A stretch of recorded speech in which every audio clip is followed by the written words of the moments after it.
Muy buenas, aquí estamos otra vez los de Economía para Todos. No voy a decir qué calor, que no lo voy a decir, no se preocupen. Vamos a hablar de otras cosas como siempre en este programa y hoy además vamos a ser muy didácticos porque creo que hay muchos temas por ahí flotando que la gente no acaba de entender por qué es tan importante. Primero, ¿qué es el techo de gasto? ¿Por qué es tan importante? ¿Por qué se ponen todos tan nerviosos cuando llevan esto al Congreso y si tiene que votar, si no, que Quevedo no vote, que el otro no sé qué, que si tal, que si cual, y están ahí sumando los votos? ¿Es tan importante?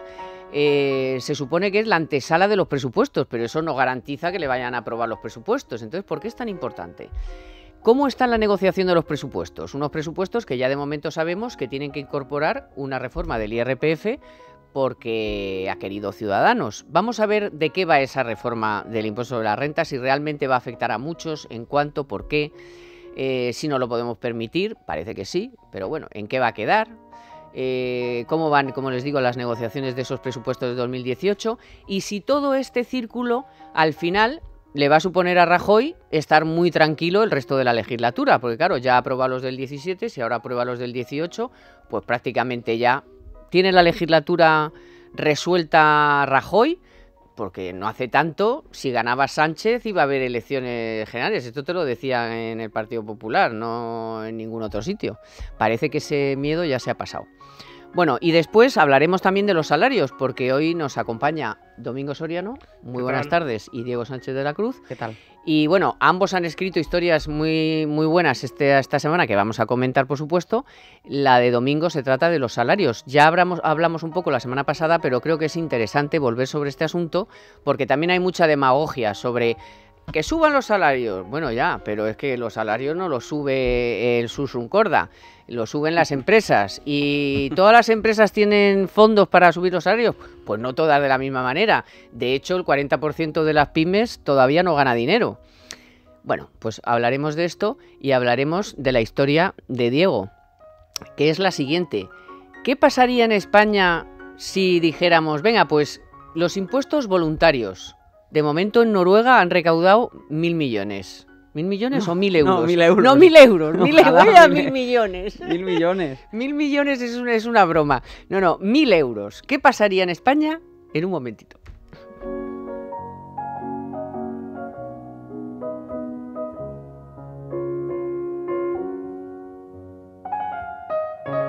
En Es Radio, Economía para Todos, con Carmen Tomás.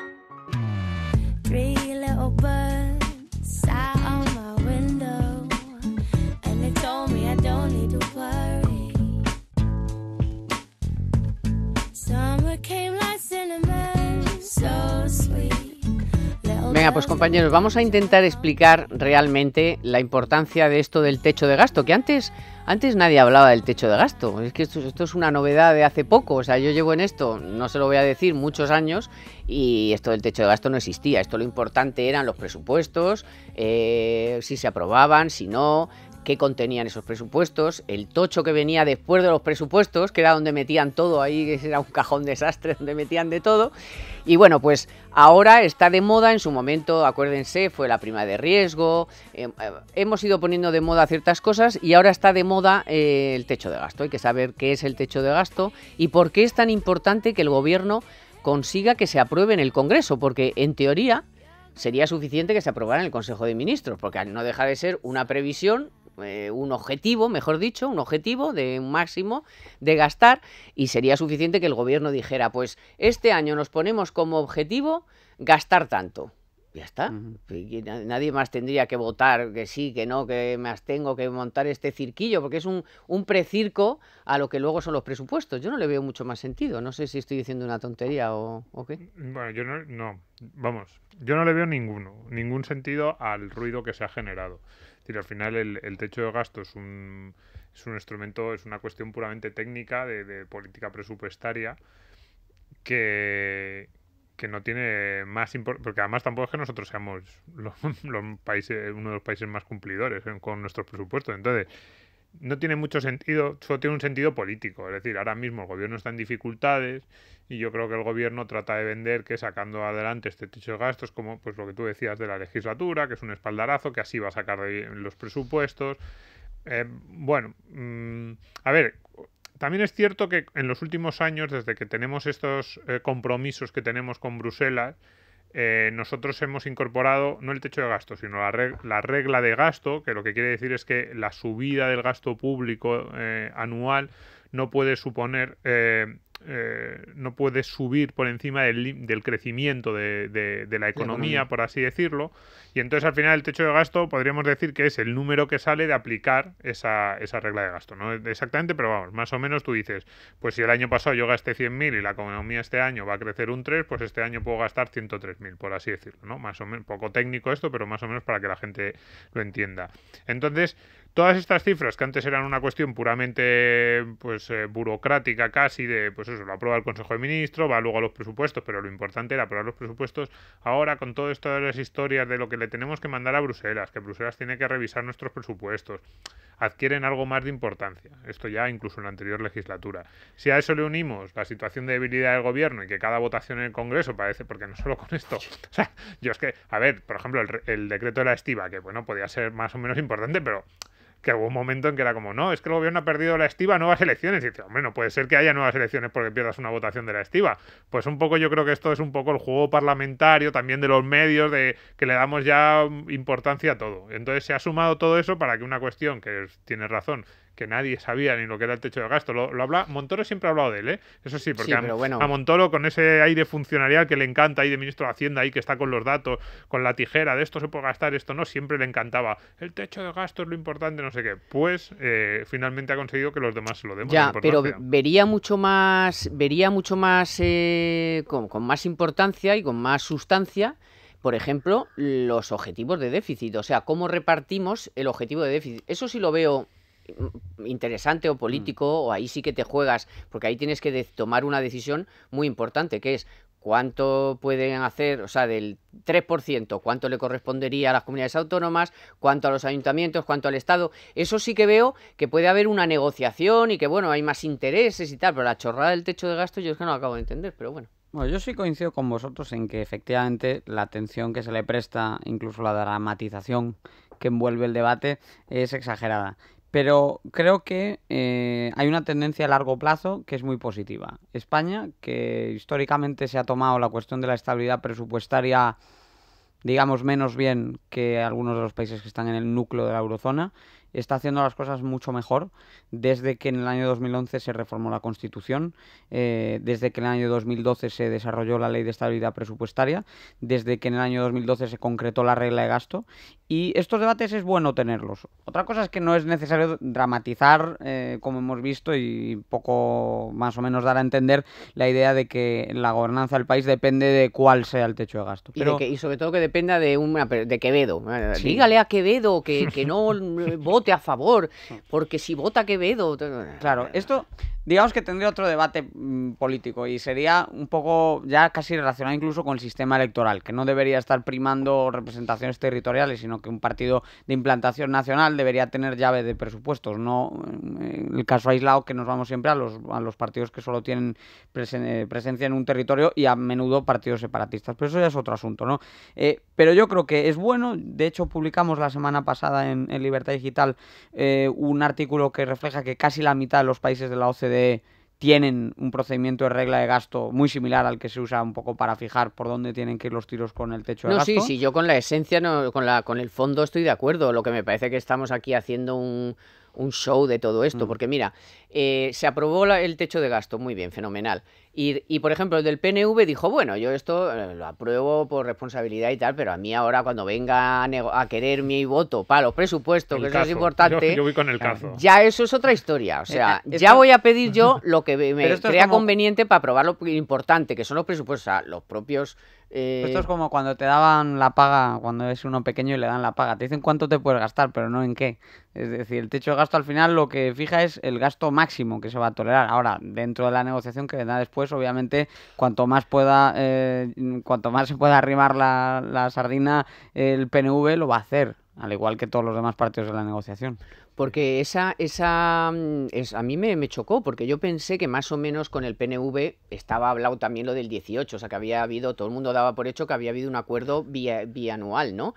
Pero el otro día dijo, no, ahora vamos a empezar a negociar los presupuestos de 2018. Se han visto que ahí hay un hueco, y la importancia que, por supuesto, tiene para el gobierno aprobar los presupuestos de 2018, y va a volver a meter el cazo, vamos, fijo. Sí, clarísimamente. Sí, yo estoy de acuerdo con Diego en que es importante esto, o sea, que nos tomemos algo más en serio, incluso que esté en el debate público. Yo no sé si el problema es que está en el debate público en general, digamos, con un enfoque diferente al que yo le daría. O sea, yo le daría un enfoque de es bueno que nos ajustemos al déficit, que tratemos de rebajar o que el gobierno trate de cumplir, y sin embargo en el debate público la gran mayoría de los medios de comunicación en España, la gran mayoría de los partidos lo que dicen es esta regla que nos ata a Bruselas, que no nos permite este déficit, el austericidio, es decir, es un tono diferente, pero bueno, por lo menos que se discute y que la gente sea consciente de que hay que cumplirlo, está bien.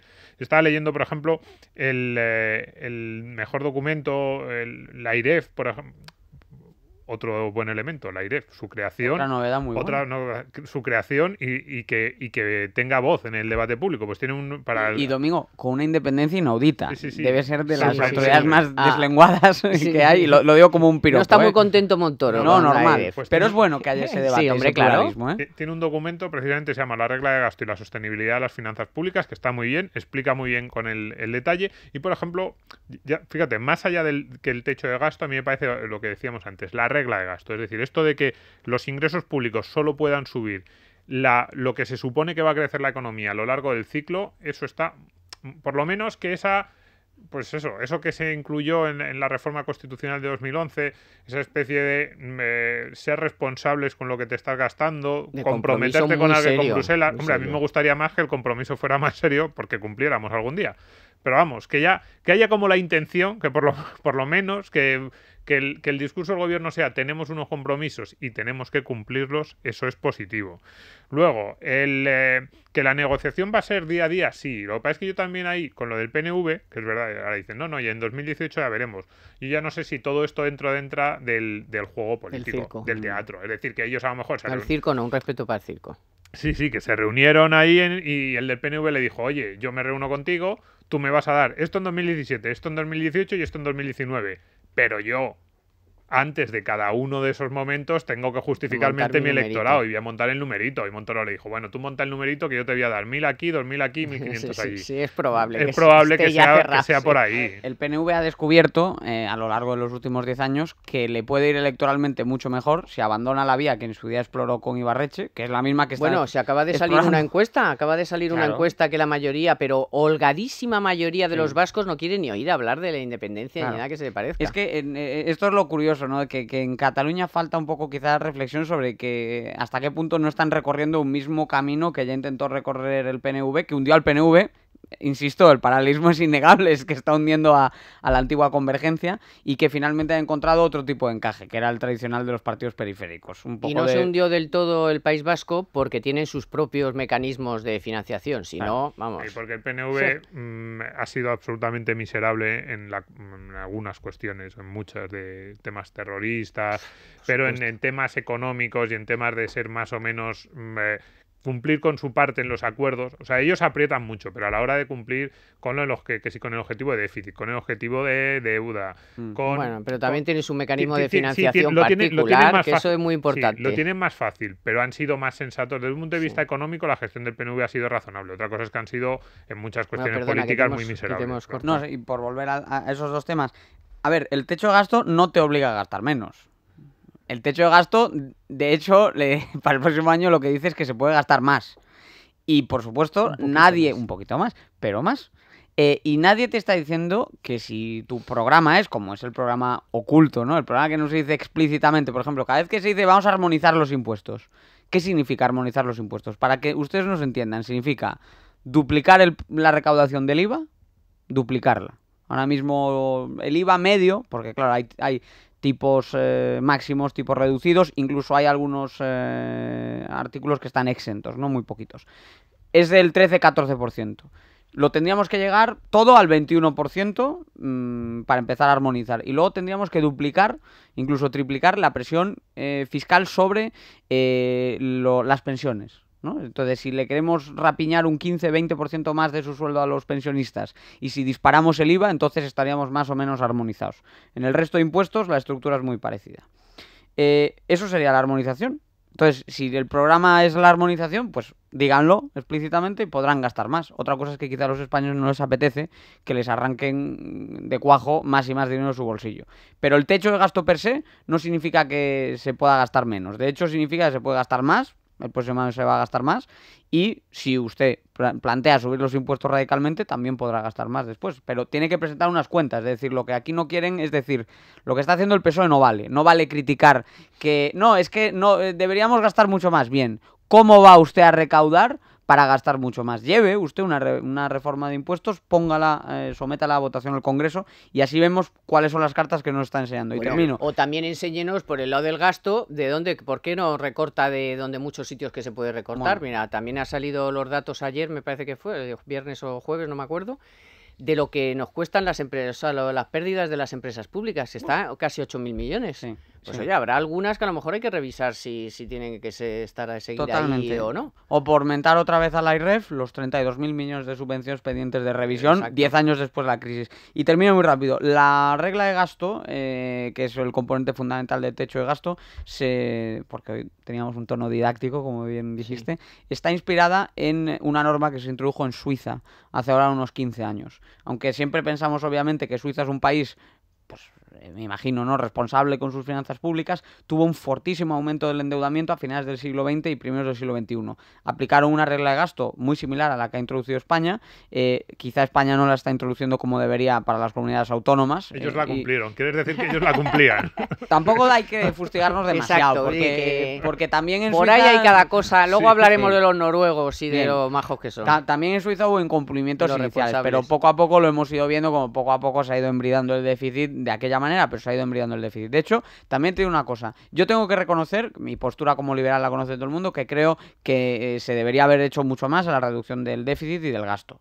Bien. Dicho esto, fuera de España, la mayoría de la gente reconoce que España ha hecho un ajuste bastante significativo, ¿eh? Lo digo por ponerlo en perspectiva. ¿Que a mí me sigue pareciendo insuficiente? Bien, pero tú te sales fuera y consultas la mayoría de informes al respecto y la mayoría de la gente lo que te dice es, caray, ¿cómo ha hecho España para reducir el déficit tanto? Eso hay que ser conscientes de ello. Bueno, vamos a cerrar un momento, luego seguimos, pero para cerrar este círculo e irnos al primer bloque de publicidad, esta pregunta. ¿Creéis que si Mariano Rajoy consigue, que yo parece que está claro que sí, cueste lo que cueste o lo que se haya negociado o lo que sea, parece que tiene garantizado el presupuesto de 2018? Con lo cual, veis que la legislatura prácticamente puede estar ya liquidada, ¿no? Y súper tranquila. Por ese terreno, digo. Luego ya lo de Cataluña y todo eso son otras historias. Sí. Sí, porque, a ver, al presidente del gobierno, si haya una persona dentro de nuestro marco institucional político al que no le gusten los cambios y al que le guste tirar, que las cosas avancen por sí mismas, es Mariano Rajoy. Entonces, en el momento en que tenga aprobados estos presupuestos, que en el peor de los casos podría prorrogarlos, él va a querer que la legislatura llegue al final. O sea, da la sensación ya, ni siquiera entro en una cuestión de oportunidad política, de una encuesta que le salga mejor o peor, sino que es que él personalmente, a Rajoy, yo creo que quiere terminar la legislatura, le gusta, y él no va a tomar una decisión.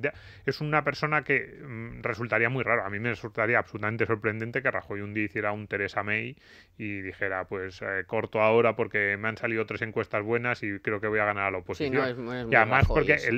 y más aún después de ver cómo le ha pasado a Theresa May. Sí, Claro, sí, sobre todo por claro, eso. que puede decir, cuidadito con los adelantos electorales. Entonces da la sensación de que si tiene esto, conociendo a la persona, conociendo cómo las encuestas, conociendo que cuanto más tiempo pase va a ser mejor. Es decir, cuanto más, para el PP, cuanto más tiempo pase y la gente se olvide más de los recortes y de los casos de corrupción, que probablemente muchos de ellos también van a ir perdiendo fuerza y haya 20 millones trabajando. Claro, es que te presentas a las elecciones con 20 millones de trabajadores, con los recortes muy alejados ya en el tiempo, pues sí. Incluso le puede ir muy bien. Claro, entonces Muy bien. lo normal Bueno, es ahí que sí. el Pero una movimiento cosa, de Ciudadanos es muy claro, es decir, yo creo con acierto ha introducido la cuestión de la rebaja fiscal para tener un discurso que presentar, es decir, son conscientes de que porque aquí todos dábamos por hecho que la legislatura se podía acortar perfectamente.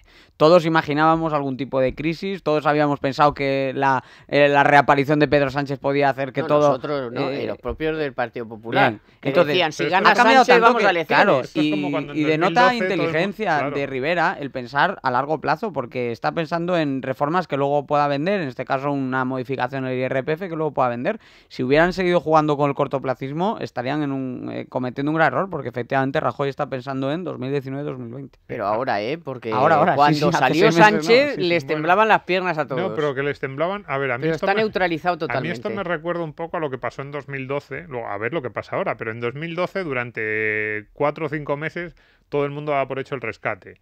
Pero y cuando digo todo el mundo es también los del PP, tú hablabas con cualquier y gente muy cercana a Rajoy, muy cercana a altos cargos de economía, hacienda, no sé qué, y todos te decían, José no, Carlos Díez también. vamos al... No, pero lo daba por hecho todo el mundo que íbamos al rescate.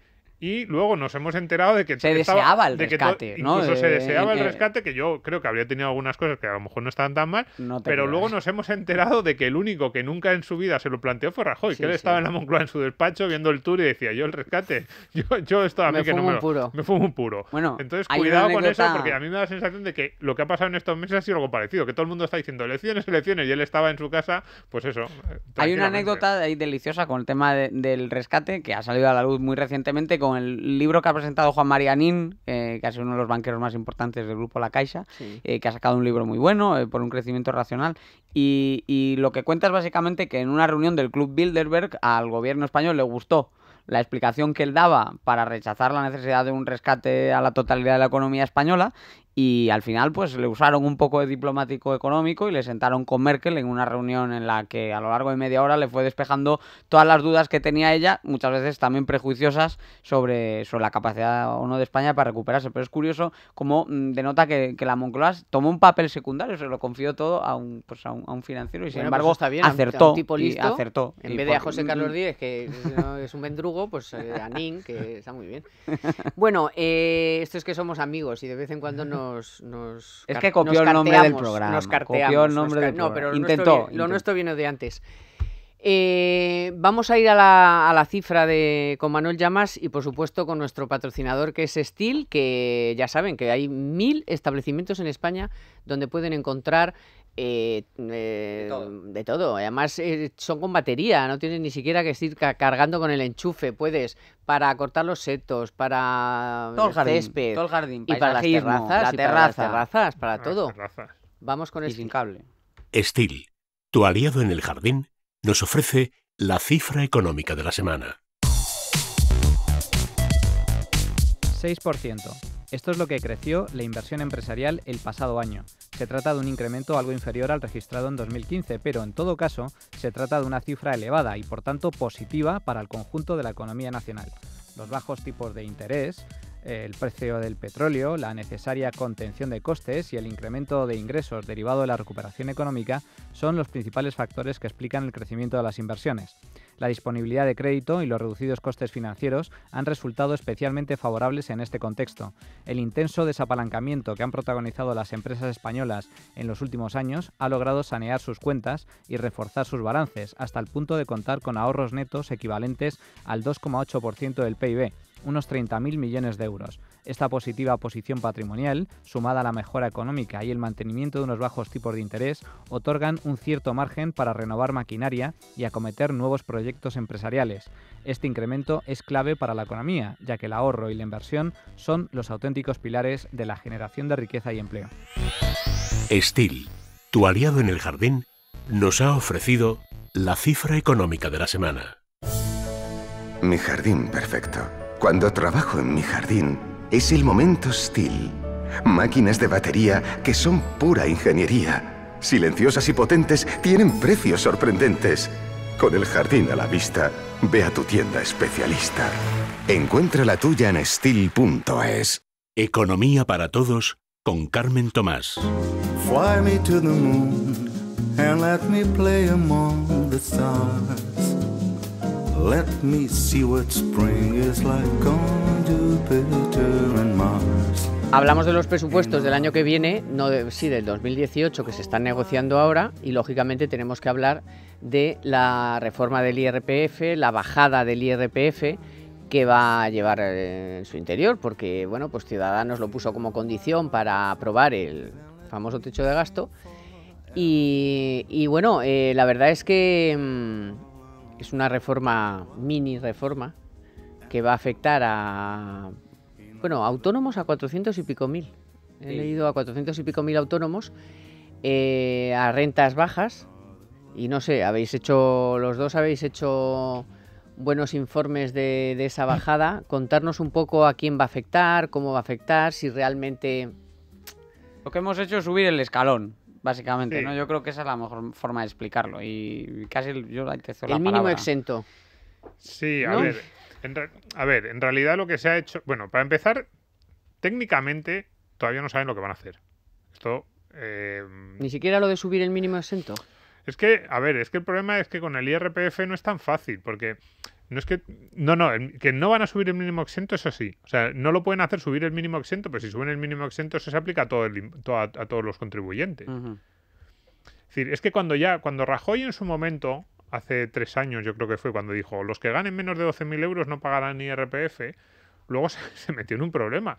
Porque técnicamente no es tan fácil hacer eso en el En el que se ha impuesto. metido Rivera, que es el que ha dicho Sí, que no van a pagar IRPF. Claro, porque es que, a ver, porque esto es Rivera estaba en una negociación política. O sea, no es que no lo vayan a pagar. Va a ser cierto que los que ganen menos de 14.000 no van a pagar IRPF, pero no es tan fácil desarrollar eso desde un punto de vista técnico. Porque tú lo que tienes es mínimo exento, 5.550 euros. Luego, el mínimo, los 2.000 euros de retención de rendimientos del trabajo, que bueno, esto ya no es, esto es como una exención de la base, por así decirlo, de 2.000 euros. Como el mínimo vital de antes. Sí, porque eso cambió en la última reforma Sí. de 2014. Entonces tienes 2.550 euros más 2.000. Entonces luego, para llegar a los 12.000 que hay ahora, luego tienes lo de la reducción por rendimiento del trabajo de 3.700 euros, pero es que eso no iba a los 12.000, eso ya existía antes. Entonces, se quedaba en 11.250, creo que es la cifra exacta en la que se quedaba, 11.250. Entonces, ahí tenías un grupo, 11.250 a 12.000, que cómo lo ibas a sacar para que no pagasen... Esto cuando lo anunció Rajoy, que no pagasen los de menos de 12.000. Entonces, al final lo que dijeron fue, los que ganen menos de 12.000 euros quedan exentos de ningún tipo de retención. Y entonces lo hacías casi por una vía indirecta, que era no retenerles. Pero esto tampoco es tan fácil, porque al final tú imagínate una persona que tiene un sueldo de 4.000 euros, le haces una retención en enero, otra en febrero, de repente le despiden en febrero, tú ya la has retenido 2 veces. Pero si él, como él coja el programa y haga el impuesto del IRPF, lo que hace es quitarse los 5.550 primeros del mínimo, los 2.000 del trabajo, luego los 3.000 por 700 no sé qué, pero todavía le queda algo. Entonces, eso fue un pelín chapucilla. Entonces ahora, cuando ha sido 14.000, yo hablé con gente que había estado más o menos por ahí y dije, pero ¿y esto cómo lo vais a hacer? Y más o menos, hombre, no te lo querían decir porque era como... Yo les decía, Sí, pero sí. esto no lo sabéis. De momento ni idea. No es que no lo sepamos, estamos Vamos a ahí resultados. negociando técnicamente. Y era como, o sea, que no lo Técnicamente, sabéis. Y yo creo que lo que van a hacer es subir esos 3.700 euros de reducción de los rendimientos de trabajo. Entonces va a ser algo así como, yo calculaba el otro día para el artículo que hice, que vas a subir la reducción por rendimientos del trabajo de 3.700 a 6.450 y así, 5.550 más 2.000 más 6.450 ya te dan los 14.000 y luego esa reducción se irá reduciendo paulatinamente hasta, pues esto tampoco lo tienen claro y esto sí que lo han dicho esta semana, que es una horquilla entre 17.500 y 18.000. Entonces, un poco el resumen para que la gente lo tenga es: hasta ahora los que ganaban menos de 12.000 no ganaban nada y luego iba más o menos diluyéndose los efectos de esas reducciones no sé qué hasta los 17.000. Pues bien, a partir de ahora los que ganen menos de 14.000 no van a ganar nada y yo espero que en esta ocasión ya un poco... A pagar, No van a pagar nada. ¿No? ¿Qué he dicho? A ganar. Ah, que no, sí, que no Les van a has pagar expropiado nada. el sueldo. No van a pagar IRPF. Luego, de 14.000 a 18.000 euros, más o menos, esos 17.500 y 18.000 de los que han hablado en los últimos días, esos van a seguir pagando, pero van a pagar menos que ahora. Los que ganen de 14 a 18.000 euros. Y los que ganen más de 18.000 euros no van a ver ningún tipo Nada. de efecto en su IRPF. Nada, cero, como si no se hubiera tomado ninguna medida. que no digo que esté bien ni esté mal, pero que esta es la cuenta. Más allá de... Y se supone que luego para las de- Ciudadanos esa es la clase media trabajadora. Sí. Pues no entiendo yo lo de clase media y trabajadora. Y luego son un apunte que son las nuevas deducciones esas, pero eso solo eso son por circunstancias familiares. Claro, eso, Alguna familia si que tenga tienes- limitado. dependientes a cargo, Si tienes un hijo, para si los tienes niños, dos, no si sé qué. tienes- Pero bueno, en general la cuenta es esa, 14.000 no pagas nada, de 14 a 18.000 algo te bajará y algo además decreciente. Es decir, los que más van a ganar son los que ganen 14.000 o muy cerca de 14.000. Y los que ganen 18.000 o 17.500 apenas nada, aunque sí que podrán rascar algo, por así decirlo. Bueno, y eso, una pregunta. Eso, por supuesto, es bueno para el que no tiene que pagar IRPF, que no sé cuánto será, pero cada vez que eso es muy difícil de saber a cada uno cuánto, porque luego están las circunstancias personales.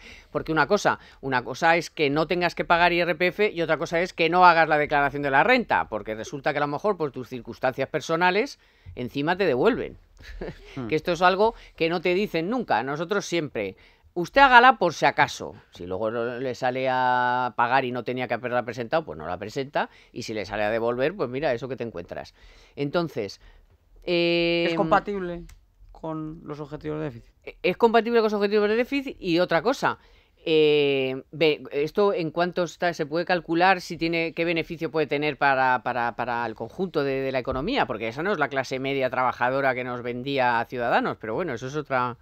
A ver, yo, escuchando, estaba tomando algunas notas. Lo primero, recordar que esto es una vieja idea. Yo no sé si os acordaréis, pero en su día Rajoy rescató a Juan Costa, que había sido ministro de Tecnología, creo, con Aznar. Bueno, pero fue secretario de Estado de Hacienda. Y secretario de Estado de Hacienda, claro, en los años de Aznar. Y le diseñó el programa electoral de 2008. Luego acabaron algo peleados. De hecho, estuvo a punto de presentarse Juan Costa como candidato al famoso Congreso de Valencia.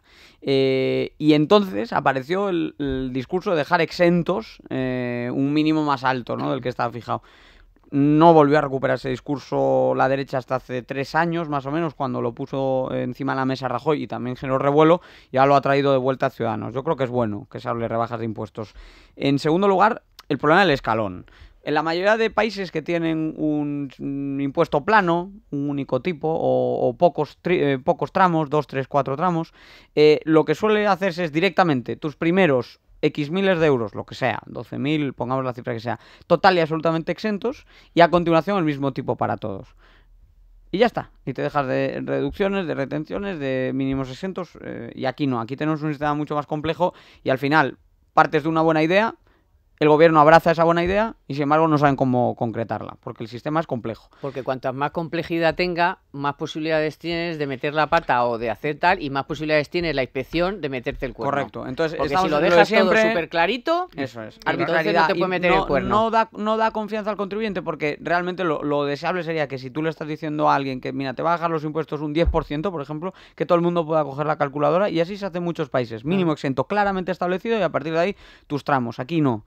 Aquí el mínimo exento está mínimo exento si ganas por debajo, pero si no ganas por debajo, el todo pasa a formar parte del cálculo. Y ese es el problema del escalón de la muerte, ¿no?, del que hablaban muchos ciudadanos. Garicano. Luego, coste, pues son los 2.000 millones de euros que se iban a gastar en el famoso complemento salarial y que, como ha conseguido colocárselo a los programas de gasto de la Unión Europea, ya no hace falta financiarlo desde aquí. Igual que la partida que se ha anunciado esta semana de carreteras en realidad viene del Banco Europeo de Inversiones y demás, pues esto lo mismo. O sea que a priori eso no lo toca. Y luego, sobre el déficit, 2 reflexiones.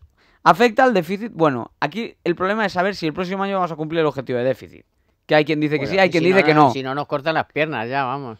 Hay una ventaja el próximo año. Bueno, yo creo que no nos pasaría nada. No, bueno, a ver, el próximo ya... año, si no nos las han cortado aún, yo creo que nos podemos quedar. Pero ya el año pasado hemos cumplido. No, el próximo año, y todo eso. El próximo año probablemente, esto lo digo yo, es difícil que se cumpla el objetivo de déficit. Pero el próximo año ya vas a estar por debajo del 3% del PIB.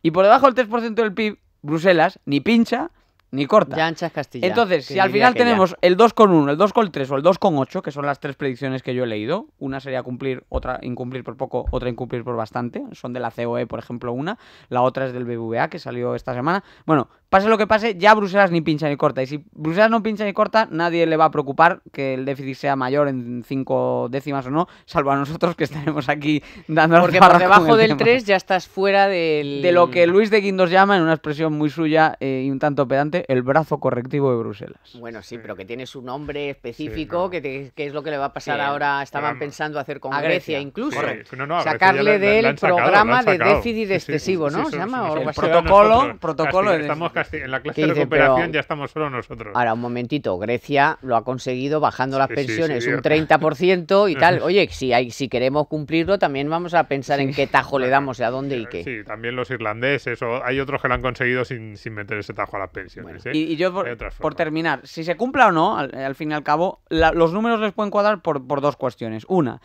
cada persona que entra a trabajar entra a cotizar, a pagar impuestos, se recauda masiva, pues el consumo lleva 5 años creciendo, entonces la recaudación va a subir este año, va a subir el año que viene, eso es así. Y además, el PIB está creciendo, y está creciendo más de lo esperado. Y aunque el gobierno no está siendo muy conservador en sus predicciones de ingresos, las están haciendo así, las de crecimiento sí que está siendo muy conservador. Entonces, cada vez que el crecimiento sorprende al alza, y lo estamos viendo, que este año empezamos en un 2,5, ahora estamos en un 3,3, eso le beneficia a los objetivos de déficit, porque cuanto más sube el denominador, más difícil es que haya un incumplimiento. O sea que, desde el punto de vista fiscal, yo creo que no... Si el año que viene cumplimos o no incumplimos, no va a ser por esto. Ya. No. Y además que los hombres de negro son los hombres de negro que imponen menos de la historia. Sí, o sea, estos son de gris, hombre, claro, como los gris manden- perla, Claro, son sí, gris perla. Estos te mandan uno de estos a casa porque no has pagado las apuestas o porque le debes algo. Y te da más miedo, ¿no? El cobrador del frac da El más Hombre, el cobrador cobrador del del frac frac da da más más miedo que estos tipos que yo no. Bueno, no, hay un pobre hombre de negro español. Imponen muy poco. No sí. conocéis la historia, ¿no? Sí, que, sí, que el- está... Está amenazado ahí en Grecia. Vamos a Bueno, ver, ya no. ellos lo único que hacen es recomendar una serie de... Ellos van allí y tú, el político está aquí, ¿no? Está firmando sus decretos, gastando, despilfarrando, lo que sea. Y el hombre negro eleva un informe que dice, oiga, esto que usted está haciendo igual incumple el programa, ya está. Pero ya está. Entonces, hay una privatización a la cual dio su ok, su visto bueno, los hombres de negro. Había un italiano, un español y Pues un anda esloveno. Anda que menuda pareja entre el español Vale, y parece el un chiste, italiano. ¿no? Un parece italiano, un chiste. español y un esloveno. Bueno, pues el pobre español han judicializado esa privatización y a este pobre hombre español le tienen imputado allí y el ministro de Guindos armó un cirio bastante gordo en la última reunión del Eurogrupo diciendo que o solucionan el problema de este y los otros tecnócratas españoles o España, Italia van a poner el pie en el acelerador y no van a desembolsarles nuevos trancos ni hacerle más favores a Grecia si no liberan a este pobre hombre que es un hombre que ha trabajado en la SEPI toda la vida. No es que esté en y la que cárcel, lo que está es imputado. Bueno, está aquí pero en no es- España, pero no es está agradable, en la cárcel. pero no porque es tiene un agradable. perfil Sí, sí. manchado porque No, él y que no podría ir o sea, y que tiene un problema judicial en Grecia. no vamos, le claro, permite claro. ascender, está en Sí, una sí, edad en la no. que se plantea si se acepta un cargo fuera o se jubila, porque ya es un señor mayor, participó en las economías de transición soviéticas, o sea que es uno de nuestros mejores tecnócratas, no doy el nombre, pero está publicado en internet y eso es una faena tremenda Bueno, la y que en le han Grecia hecho. no sabemos cómo estará la justicia. Aquí estar imputado es una desgracia. Allí no sé si te Yo no sale. me fiaba mucho Por eso. tampoco de... Visto lo visto de Grecia, Yo no. en general no me fiaba mucho de ninguna administración pública griega. No por nada, sino porque, Por eso. bueno... es que- Entonces, estar imputado y en Grecia no debe ser nada agradable. Bueno, antes os comentaba que no os iba a hablar del calor, porque hace calor realmente, pero estamos en verano. Y el verano también es una época para disfrutar. Y se puede disfrutar muchísimo más si además tienes en tu casa aire acondicionado Toshiba, porque es una maravilla. Es que estás en tu casa con el fresquito y además es facilísimo. Tú pones en tu navegador quiero un Toshiba y Toshiba te manda un especialista, te monta el aire acondicionado en tu casa, que además luego esa misma bomba de calor te sirve para el invierno calorcito y agua caliente todo el año. Así que ya lo saben. Toshiba, se lo decimos nosotros aquí, que estamos súper fresquitos con el aire acondicionado Toshiba.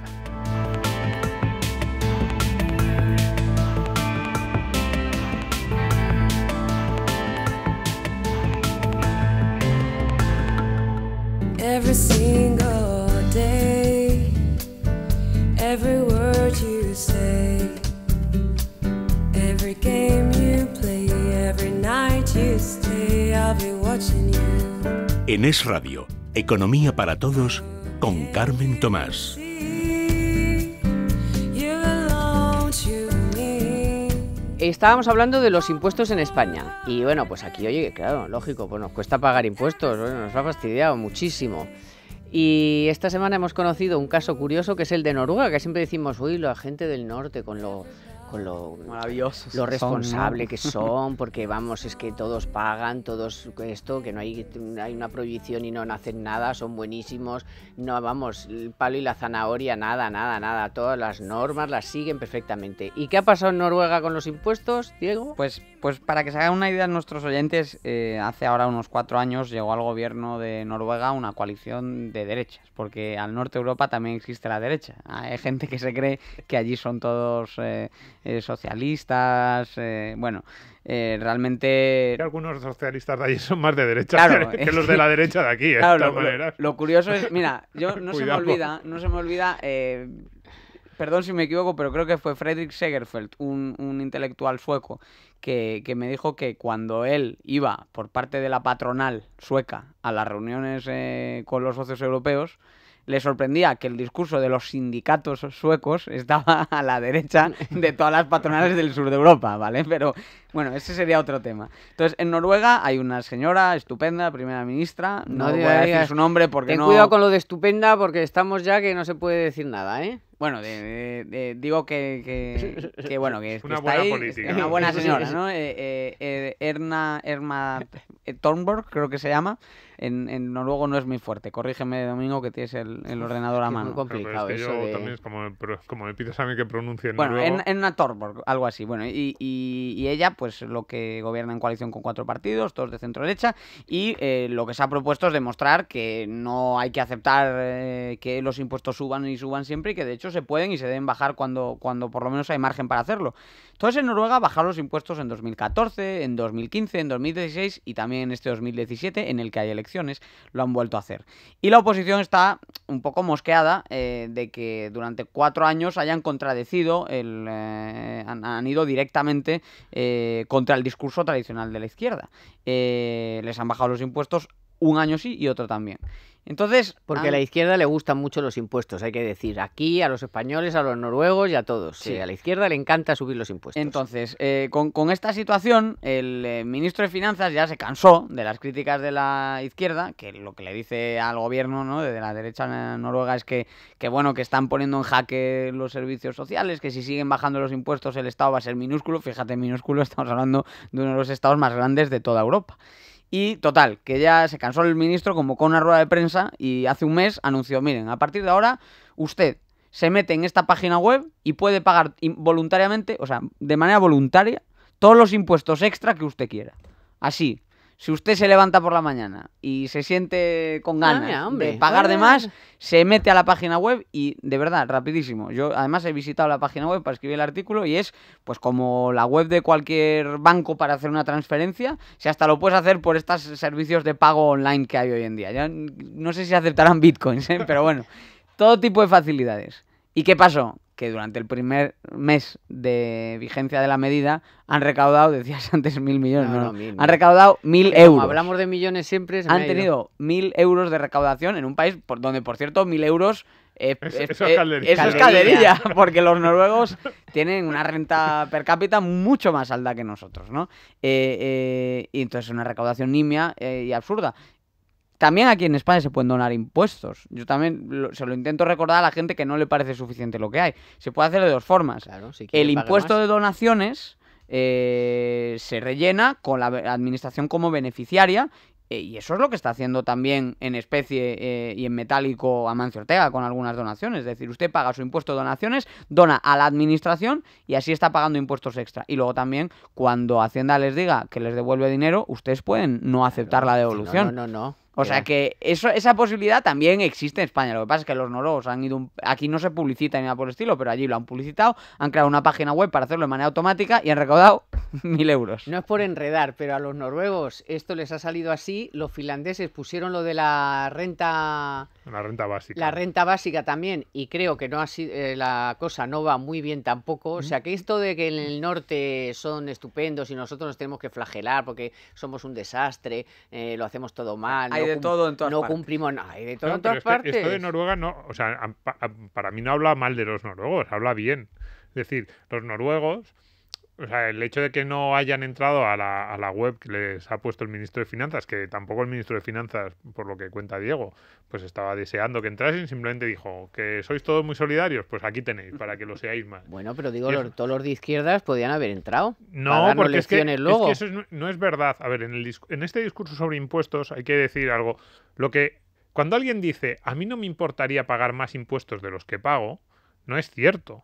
Lo que dice es Que tú pagues. que tú pagues más Hombre, impuestos. claro, A mí no me importaría que tú pagues Mira, más impuestos. mira Zapata, mira Zapata. Claro, es que eso- pague otro. No, pero tampoco es una cuestión exactamente de egoísmo suyo, no. Porque ellos lo que vienen a decir, no, a mí me gustaría una sociedad en la que todos pagásemos más. Pues empieza tú. No, porque es que si no todos pagamos, como que no, pues pon tú, si tú crees que el Estado... Yo creo que mi dinero lo tengo mejor yo que Montoro. Entonces, ¿tú crees que no? ¿Tú crees que tu dinero está mejor en manos del poder político? Es verdad, y además él lo piensa. Pues dáselo. Pero no. O sea, lo que vienen a decir es... Porque además esto es muy importante también a la hora de votar. Que por pague los ejemplo. ricos. No, sí, a la hora de votar, por ejemplo, cuando hay algunas personas con mucho dinero que dicen, pues yo voy a apoyar a tal candidato que permite subir impuestos. Es como un momento. Y decimos, bueno, pues eso parece que va en su contra. No, un momento. Es que cuando una persona dice yo voy a votar o voy a apoyar a tal candidato que va a subir los impuestos a mí o me va a subir los impuestos a los que estamos por encima de un determinado nivel de renta, ¿cuánto vale el voto de esa persona y cuánto sabe él que vale ese voto? ¿O está haciendo una declaración únicamente por por sentirse bien consigo? Yo ni siquiera digo por quedar bien con los demás, yo creo que es por sentirse bien consigo mismo. Si a esa persona le dijeras, un momento, estás delante de la urna, las elecciones están empatadas, y ahora tú tienes que meter el voto. Tu voto va a ser el decisivo de verdad. Si votas una cosa, te van a meter un rejón de 10%, o sea, de 10 puntos del marginal del IRPF. Y si votas otra cosa, no. Entonces, a lo mejor, esa declaración genérica... Es que esto es muy importante. O sea, con el problema de este tipo de declaraciones en las que tú realmente no estás implicándote a ti mismo con tu dinero, sino que haces una declaración genérica, es que tú no te estás jugando nada. Entonces, hay mucha declaración de derechas, de izquierdas, de todas, en la que lo único que buscan es sentirse bien consigo mismo. Es una cuestión puramente de decir, mira qué generoso soy. Y no solo mira tú, sino miro yo mismo qué bueno soy, que hago un gesto que parece de una solidaridad pura. Y es como, no. Cuando tienes que decidir de verdad con tu dinero, entonces esa declaración empieza a ser diferente. Y no es una cuestión de hipocresía, nos pasa a todos. Es que Es más fácil ser solidario más fácil con el dinero de los demás. es más Hombre, fácil ser solidario mira. y es más fácil ser solidario de boquilla que cuando realmente dices, aquí está la solidaridad. Entonces, yo no es que no diga que no haya que ser solidario, pero probablemente muchos de estos noruegos que no han metido dinero en el... Estaba viendo las cifras de renta per cápita. Noruega, hay varias listas, la del Banco Mundial, el FMI, no sé qué, cerca de $100.000 por cabeza. Son muy, muy ricos, pero además tienen el petróleo y por eso. Yo ya sabía que eran muy ricos, pero a mí me ha sorprendido, no sabía que tanto. Ahora mismo cerca de $100.000. Y estoy convencido de que muchos de estos noruegos dan muchísimo dinero a muchas organizaciones y algunas de ellas probablemente públicas, pues de la biblioteca de su barrio y dicen, no, porque yo quiero que compres libros. Al Museo Nacional de no sé qué, a Greenpeace, a otras ONGs o a la iglesia de... Lo ven más finalista, te refieres. Y porque ellos van y dicen, te doy este dinero porque yo quiero y además tú sabes Y sé a dónde va. que te controlo y que para que el año que viene yo te vuelva a dar esta donación, tú tienes que cumplir, digamos, por así decirlo, con lo que te están dando esos donantes. Y esos mismos noruegos, y estoy convencido, no solo los noruegos, también los españoles lo hacen, pero los noruegos que tienen mucho dinero, yo estoy convencido de que lo hacen, cuando luego el gobierno les dice, no, dámelo a mí, que yo lo voy a gastar por el bien público. Y dices, no, mira, no, por el bien público no. Yo quiero tener control también sobre el dinero que doy de forma solidaria Por el bien público te doy lo que no me queda más remedio. los impuestos. A Claro. ver, los impuestos, fíjate que el lenguaje político ha sido muy hábil en muchas cosas, pero con los impuestos no ha sido, o sea, no han conseguido, esto porque viene de muy atrás, no han El nombre conseguido el nombre es el que eludir es. el nombre, porque el nombre declara muy,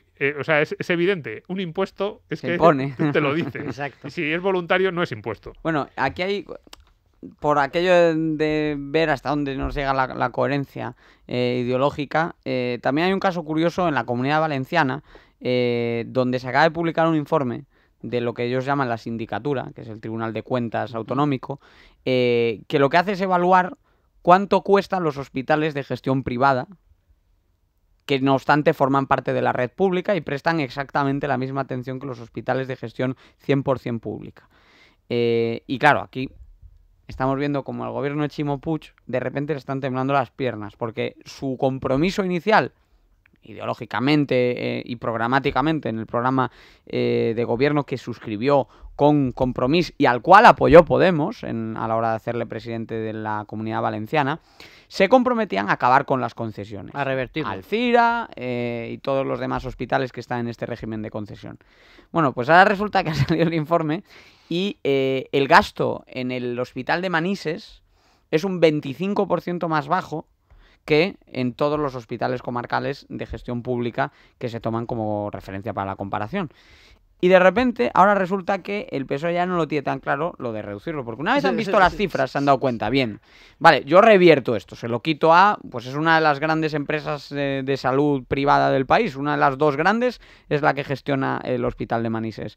Se lo quito a esta empresa, vale, pero ahora lo tengo que gestionar yo. Vaya, me faltan 45 millones de euros este año, y el año que viene, y el año que viene, y el año que viene, para seguir prestando el mismo servicio que ellos me están prestando con esos 40 millones que mientras tanto me estoy pudiendo gastar en lo que sea. Y ahí de repente es cuando les han empezado a temblar las piernas. Además, con esto, el hospital de Alcira es referente en toda Europa. Hay muchos artículos en inglés, informes en inglés. En el Economist, en libros de éxitos, modelos de éxito. Están en el famoso libro de James Bartholomew sobre el bienestar de las naciones, que es un caso de estudio de cómo mejorar el gasto en educación y sanidad. Están puestos todos los ejemplos aquí satanizados en España, están puestos como ejemplos los de Madrid y la Comunidad Valenciana. Y por eso, y cojo lo del norte, en Suecia ha pasado lo mismo. En Suecia una de las claves de la modernización del sistema de salud público fue la introducción de proveedores privados. Y no se asusta a nadie en estos países que tienen unos gastos públicos enormes y que tienen esos estados del bienestar y no pasa nada por la colaboración público-privada. Sin embargo, a ver, en España esto no ha pasado solo en los hospitales, también pasó con la educación concertada. O sea, la educación concertada se la han querido cargar 80 veces y nunca han podido... Pero la crearon los socialistas. ¿Qué? Felipe González. Sí, pero luego... Porque se dio cuenta de que la pública no daba... El sistema se lo han querido cargar en la última década varias veces. Y ahí ha habido varios consejeros de educación que han llegado con su objetivo ideológico de decir yo esto me lo cargo. Y no pueden porque sale mucho más barata. Es que te supondría un coste para las arcas públicas. Y yo estoy convencido de que incluso algunos de los consejeros nuevos que están más ideologizados se van a tener que echar para atrás porque no van a tener dinero. Bueno, vamos con la noticia de la semana de Telefónica, porque a este paso no me podéis dar ni una palabra de los que pensáis de los salarios. En Economía para Todos, la noticia de la semana con Telefónica. La compraventa de viviendas se disparó un 23% en mayo en relación al mismo mes de 2016. 44.782 operaciones se realizaron, que es la cifra más alta desde febrero de 2011. Las transacciones sobre viviendas usadas aumentaron un 25,4% y las viviendas nuevas, un 12,6%. Fíjense que casi el 91% de las viviendas transmitidas por compraventa en este mayo fueron viviendas libres. Y en términos mensuales, o sea, mayo sobre abril, la compraventa de viviendas se disparó un 39%, que es el mayor crecimiento en este mes, al menos desde 2013. Andalucía, Comunidad Valenciana y Madrid fueron las zonas de España donde más viviendas se vendieron. En Economía para Todos, la noticia de la semana con Telefónica.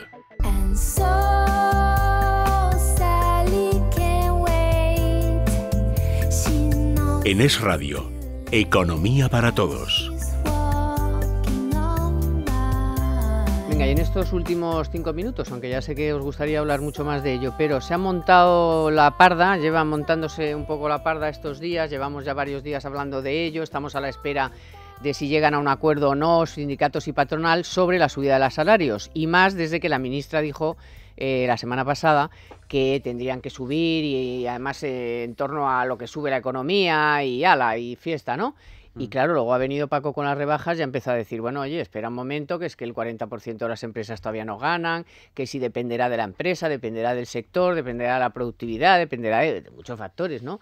No sé cómo veis esto, si la empresa, los sindicatos, los convenios, porque hay un poco de lío. Es un discurso de 2011 para el mercado laboral que ya nació en 2012. Hoy tenemos un mercado laboral que, gracias a Dios, está descentralizado y eso nos permite ir viendo caso por caso, empresa por empresa, las situaciones, y ese discurso corresponde a esas antiguas mesas de negociación colectiva que iban decidiendo por decretazo lo que tenía que pasar en cada sector. Los del metal. Tenemos que quitárnoslo de encima, el tomar como único marco de referencia la negociación entre sindicatos y patronal. Está claro que juega una guía y de hecho debería tener un papel importante, pero de otra forma, no tal y como lo estamos concibiendo, como de arriba abajo y por decreto. No, debería ser...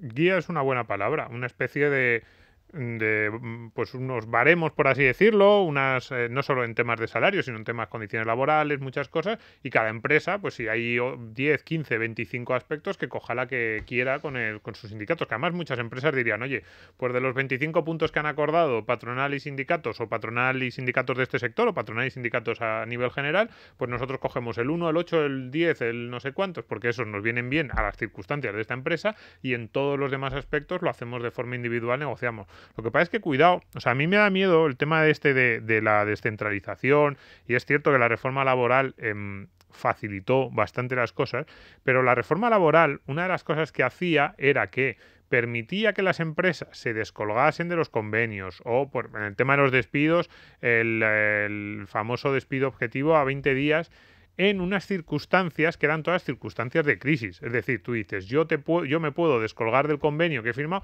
si acredito 2 trimestres consecutivos de caída de ingresos o pérdidas. Claro, ahora empieza a no ser tan fácil para muchas empresas acreditar eso. Y entonces puede haber una empresa que no pueda acreditar, en el caso de los convenios, los 2 trimestres, en el caso de los despidos, los 3 trimestres, y que diga, oiga, es que yo estoy en una situación que por mis circunstancias, por el sector, por la competitividad, porque me ha llegado un competidor nuevo que me puede hacer la Pascua, o porque quiero lanzar un nuevo producto y estoy metido en unos gastos, necesito otro tipo de alternativas, y la norma no te lo permite tan fácilmente. O sea, la norma te lo permitía en el 2011 en el 2012, perdón, nos vino muy bien. Pero hay algunas de las disposiciones de la reforma laboral que habría que actualizarlo. No habría que actualizarlo. Es que yo ya lo escribí en su momento. Son disposiciones que... Para un momento. Para un momento que todo el mundo podía cumplirla, porque todo el mundo tenía esos 3 trimestres de caída, claro, como si no los tenía. Estaba la economía, pero que ahora no es tan fácil. Entonces, el descuelgue para las empresas grandes va a seguir siendo muy fácil, porque siempre lo han conseguido, con sus sindicatos se reúnen. Las grandes empresas siempre lo tienen muy sencillo. Por su cuenta, además. No, y porque en las grandes empresas españolas sí que funciona el modelo de negociación sindical empresa del resto de Europa. Es decir, se reúnen los sindicatos con la empresa, los sindicatos saben cómo está la situación real del negocio y no se ponen a poner palos absurdos en las ruedas de la... El automóvil es el ejemplo más claro, típico. En otras grandes empresas españolas, también de toda la vida, en general la negociación colectiva funciona en bastante banca, bien, en infraestructuras, en tal, sí. El problema es para las pymes, y las pymes no van a tener tan fácil descolgarse ahora que las cosas van bien, y hay veces que lo necesitan, porque además una pyme a lo mejor dice, es que si a mí me permites descolgarme cuando me vaya mal, ahora en vez del 3 a lo mejor te subo el 5, pero quiero tener la flexibilidad. Yo, por rematar, 30 segundos tienes. El consumo ha subido un 5% en los 2 últimos años. De hecho, lleva 5 años enlazados de crecimiento. Los sueldos han subido ya 2 años y 3 si cuentas el poder adquisitivo. La creación de empleo implica que se va a poder gastar más y va a entrar más dinero en las familias. Es decir, en parte los políticos están por detrás de lo que está ocurriendo. Ya, afortunadamente, la situación está mejorando en los hogares. Bueno, los políticos, sobre todo los populistas, que están utilizando siempre. Aquí parece que no ha pasado nada en estos años. O sea, por ejemplo, para Podemos no ha pasado nada. O sea, aquí seguimos con el mismo número de pobres, las mismas desigualdades, el mismo paro. O sea, no ha pasado nada. Pero bueno, la mentira tiene las patas muy cortas. Adiós, chicos. Nos vamos. Hasta luego. Hasta el próximo fin de semana. Muchísimas gracias. Hoy ha estado a los mandos Luis Alonso y en la producción hay Apertusa, como siempre. Muchas gracias por estar con nosotros y nos vemos el próximo sábado, que nosotros seguimos aquí todo el verano. Economía para todos con Carmen Tomás.